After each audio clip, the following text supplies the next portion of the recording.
So these are just some things you need to do before monitoring vitals. You need to get your patient's consent before you start touching and doing stuff to them. And then explain to the patient what you're gonna be doing.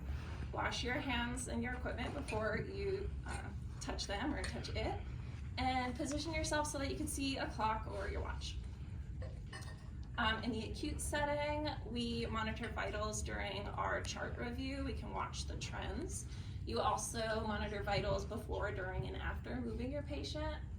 In the outpatient setting, you monitor vitals at the beginning of your session and throughout the session when it's indicated. So it could be indicated with more difficult cardiopulmonary patients, COPD, CVD. It can also be indicated with non-compliance with hypertension medication, and you can use it to monitor vitals during while exercising deconditioned patients. You can even use them as cardiorespiratory goals. Okay, so for patient positioning for blood pressure, the patient should have their feet flat on the floor. Arms and legs should be uncrossed. And the therapist is going to support the arm that the blood pressure cuff is on. And the blood pressure cuff should be at heart level. Okay, so for heart rate, the patient should have a neutral wrist heart rate. And the arm should be pronated. You note the time and count the first pulse as 0, and then you count each pulse up to 30 seconds and multiply that by 2. Unless the heart rate is irregular, then count for the full 60 seconds. The therapist uses their first 3 fingers over the radial artery, and they don't press down too hard that they occlude the artery.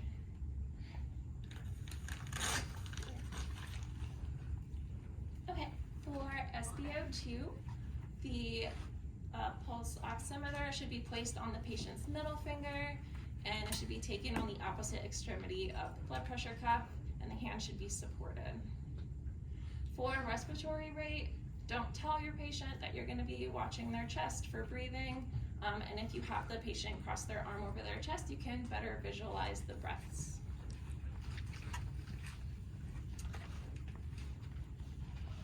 Okay, so just a couple common errors with blood pressure. That's where the most errors occur. So just making sure that the blood pressure cuff is at heart level. If it is above, it'll give a reading that's too low, and if it's below, it can give a reading that is too high. Also making sure that the blood pressure cuff fits properly.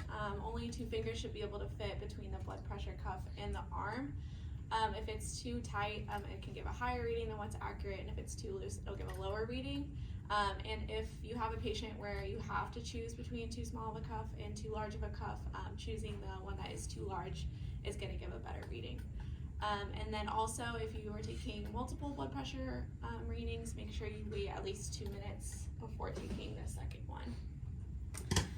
With heart rate, if the individual has diabetes, the heart rate should be taken in 2 different locations instead of just doing the radial artery. And SpO2 monitors don't always work with nail polish, fake nails, and if they have a condition, that's going to restrict their blood flow.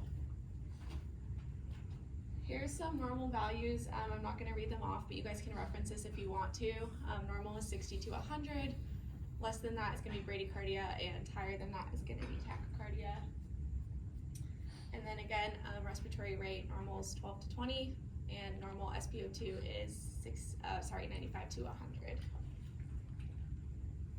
So some contradictions to exercise, or contraindications to exercise include systolic blood pressure being greater than 200 or less than 80, resting diastolic blood pressure greater than 110, heart rate greater than 120, and respiratory rate greater than 45 breaths per minute. Another contraindication is if the patient is having persistent orthostatic hypertension. And some terminations to exercise include systolic blood pressure being above 250, diastolic being above 115, drop in systolic blood pressure greater than 10 millimeters of mercury from baseline despite increase in workload. SpO2 less than 90%, and then failure of heart rate to increase with increasing workload as well. For a patient who has recently underwent a CABG, you want only heart rate to increase 30 beats per minute, and then a patient who is post-MI, heart rate should increase only 20